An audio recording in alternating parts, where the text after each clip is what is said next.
Muy buenas noches tengan todos ustedes. Esta es nuestra participación en una porción de fe.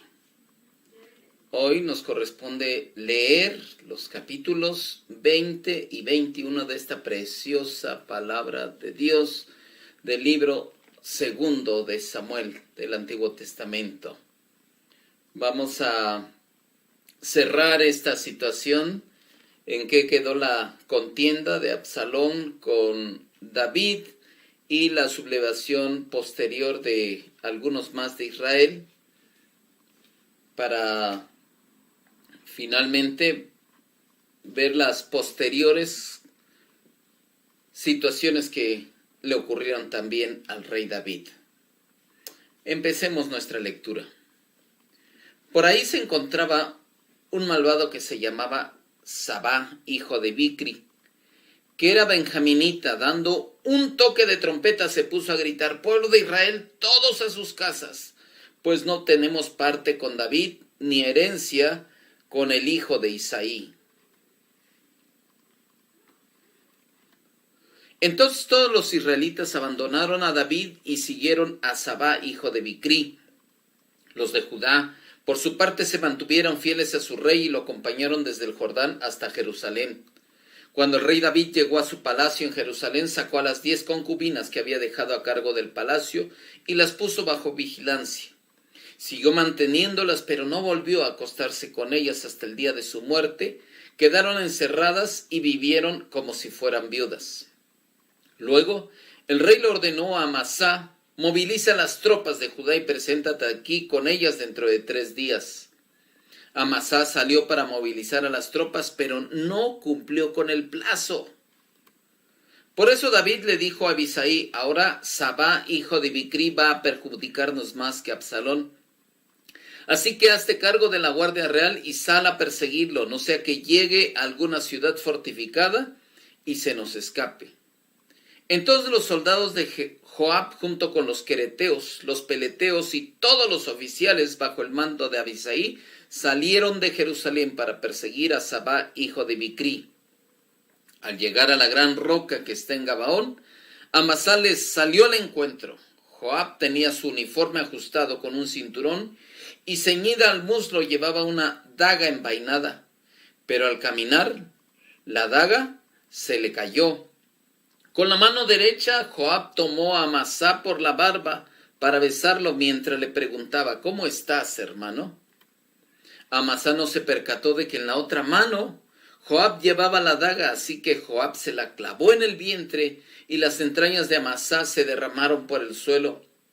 Amasá murió de una sola puñalada, y luego Joab y su hermano Abisai persiguieron a Sabá, hijo de Bicri.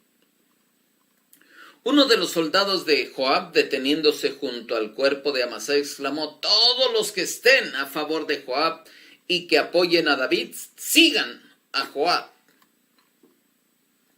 Como el cuerpo de Amasá, bañado en sangre, había quedado en medio del camino, todas las tropas que pasaban se detenían para verlo. Cuando aquel soldado se dio cuenta de esto, retiró el cuerpo hacia el campo y lo cubrió con un manto. Luego de que Amasá fue apartado del camino, todas las tropas fueron con Joab a perseguir a Sabá, hijo de Bicri. Sabá recorrió todas las tribus de Israel hasta llegar a Abel-Bet-Macá, y ahí todos los del clan de Bicri se reunieron. Las tropas de Joab llegaron a la ciudad de Abel-Bet-Macá y la sitiaron. Construyeron una rampa contra la fortificación para atacar la ciudad, y cuando los soldados comenzaban a derribar la muralla, una astuta mujer de la ciudad les gritó: escúchenme, escúchenme, díganle a Joab que venga acá para que yo pueda hablar con él. Joab se le acercó. ¿Es usted Joab?, le preguntó la mujer. Así es. Entonces la mujer le dijo: ponga atención a las palabras de esta servidora suya. Te escucho, respondió Joab. Ella continuó: antiguamente, cuando había alguna discusión, la gente resolvía el asunto con este dicho: vayan y pregunten en Abel. Nuestra ciudad es la más pacífica y fiel del país y muy importante en Israel. Usted, sin embargo, intenta arrasarla. ¿Por qué quiere destruir la heredad del Señor? Que Dios me libre, replicó Joab, que Dios me libre de arrasarla y destruirla. Yo no he venido a eso, sino a capturar a un hombre llamado Sabá, hijo de Bicri. Es de la sierra de Efraín y se ha sublevado contra el rey David. Si me entregan a ese hombre, me retiro de la ciudad. Muy bien, respondió la mujer, desde la muralla arrojaremos su cabeza. Y fue tal la astucia con que la mujer habló con todo el pueblo, que le cortaron la cabeza a Sabá, hijo de Bicri, y se la arrojaron a Joab. Entonces Joab hizo tocar la trompeta y todos los soldados se retiraron de la ciudad y regresaron a sus casas. Joab, por su parte, volvió a Jerusalén para ver al rey. Joab era general en jefe del ejército de Israel. Benaías, hijo de Joiada, estaba al mando de los quereteos y los peleteos. Adonirán supervisaba el trabajo forzado. Josafat, hijo de Ahilud, era el secretario. Seba era el cronista. Sadod y Abiatar eran los sacerdotes. Ira el Yairita era sacerdote personal de David. Bueno, pues así vemos cómo terminó la sublevación en contra de David y volvió nuevamente una situación de paz en general, pero enseguida volvieron algunas otras situaciones difíciles, como son las siguientes. Capítulo 21. Durante el reinado de David hubo 3 años consecutivos de hambre. David le pidió ayuda al Señor y él le contestó. Esto sucede porque Saúl y su sanguinaria familia asesinaron a los gabaonitas. Los gabaonitas no pertenecían a la nación de Israel, sino que eran un remanente de los amorreos. Los israelitas habían hecho un pacto con ellos, pero tanto era el celo de Saúl por Israel y Judá que trató de exterminarlos. Entonces David convocó a los gabaonitas y les preguntó, ¿qué quieren que haga por ustedes? ¿Cómo puedo reparar el mal que se les ha hecho de modo que bendigan al pueblo que es herencia del Señor? Los gabaonitas respondieron, no nos interesa el dinero de Saúl y de su familia, ni tampoco queremos que muera alguien en Israel. Entonces, ¿qué desean que haga por ustedes?, volvió a preguntar el rey. Saúl quiso destruirnos, contestaron ellos. Se propuso exterminarnos y nos expulsó de todo el territorio israelita. Por eso, pedimos que se nos entreguen 7 de los descendientes de Saúl, a quien el Señor escogió para colgarlos en presencia del Señor en Gibeá de Saúl.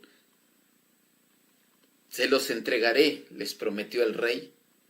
Sin embargo, por el juramento que David y Jonatán se había hecho en presencia del Señor, el rey tuvo compasión de Mefiboset, que era hijo de Jonatán y nieto de Saúl. Pero mandó apresar a Armoní y a Mefiboset, 2 hijos que Rispa, hijos de Ayá, había tenido con Saúl, y a los 5 hijos que Merat, hija de Saúl, había tenido con Adriel, hijo de Barzilaí, el Mejolatita. David se los entregó a los gabaonitas y ellos los colgaron en un monte en presencia del Señor. Los 7 murieron juntos, ajusticiados en los primeros días de la siega, cuando se comenzaba a recoger la cebada. Qué triste es la situación cuando alguna situación que nosotros pudimos hacer o que nuestros padres o nuestros abuelos hicieron, venga sobre nosotros o caiga sobre nuestra familia. Realmente debemos de tener cuidado, procurar cuidar nuestra vida en su integridad y seguir adelante para que esas situaciones no recaigan sobre nuestros familiares. Y si hay alguna situación en nuestra vida en particular o con nuestra familia actualmente, la Biblia dice que Jesucristo clavó en la cruz del Calvario toda el acta de decretos que nos era contraria. Por lo tanto, podemos pedirle al Padre Celestial que nos libere de todas esas maldiciones generacionales que nos han recaído a nosotros y a nuestros hijos. Bueno, pues vamos a seguir leyendo esta porción que nos toca. Rispa, hija de Ayá, tomó un saco y lo tendió para acostarse sobre la peña, y ahí se quedó desde el comienzo de la siega hasta que llegaron las lluvias.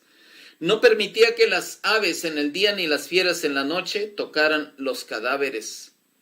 Cuando le contaron a David lo que había hecho Rispa, hija de Ayá, concubina de Saúl, fue a recoger los huesos de Saúl y de su hijo Jonatán, que estaban en Jabes de Galad.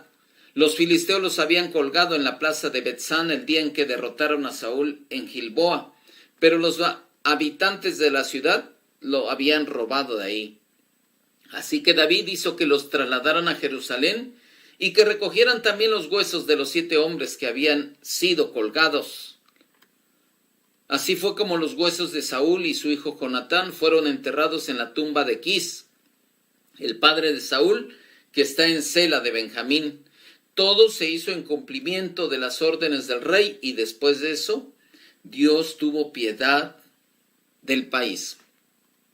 Y efectivamente, como veníamos diciendo, pues las situaciones se tienen que ir corrigiendo. No es fácil en muchas ocasiones, pero seguramente tendremos que hacer algunos ajustes en nuestra propia vida, si es así como el Señor mismo nos indica en nuestro espíritu, y seguir adelante. Versículo 15. Los filisteos reanudaron la guerra contra Israel y David salió con sus oficiales para hacerles frente. Pero David se quedó agotado. Así que un gigante llamado Isbi-Benob intentó matarlo. Este iba armado con una espada nueva y una lanza de bronce que pesaba más de 3 kilos. Sin embargo, Abisai, hijo de Sarbia, fue en ayuda del rey e hirió al filisteo y lo mató. Ahí los soldados de David le hicieron este juramento: nunca más saldrá su majestad con nosotros a la batalla, no sea que alguien lo mate y se apague la lámpara de Israel. Algún tiempo después hubo en Gob otra batalla con los filisteos, y en esa ocasión Sibecai, el Husatita, mató al gigante Saf. En una tercera batalla que también se libró en Gob, el Hanán, hijo de Yaré Oregim, oriundo de Belén, mató a Goliat el Gitita, cuya lanza tenía un asta tan grande como el rodillo de un telar. Hubo una batalla más en Gad. Allí había otro gigante, un hombre altísimo que tenía 24 dedos, 6 en cada mano y 6 en cada pie. Este se puso a desafiar a los israelitas, pero Jonatán, hijo de Simá, que era hermano de David, lo mató. Estos 4 gigantes, que eran descendientes de Rafael Gitita, cayeron a manos de David y de sus oficiales.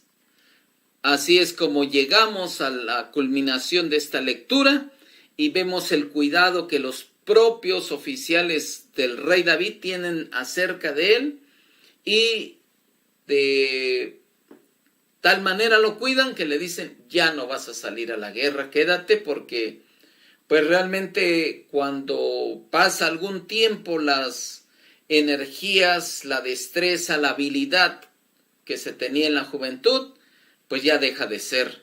Vamos a tener cuidado también con nuestros familiares que ya son adultos, con nuestros padres incluso, que quizá ya tengan cierta edad que ya no les permite, y lejos de menospreciarles, vamos a tener de ellos mucho cuidado, como lo tuvieron los oficiales con el rey David. Y pues vamos a seguir adelante. Cada quien tiene sus propios gigantes, y yo creo que los gigantes que tengamos los vamos a enfrentar y los vamos a derrotar en el nombre del Señor. Esta es una porción de fe.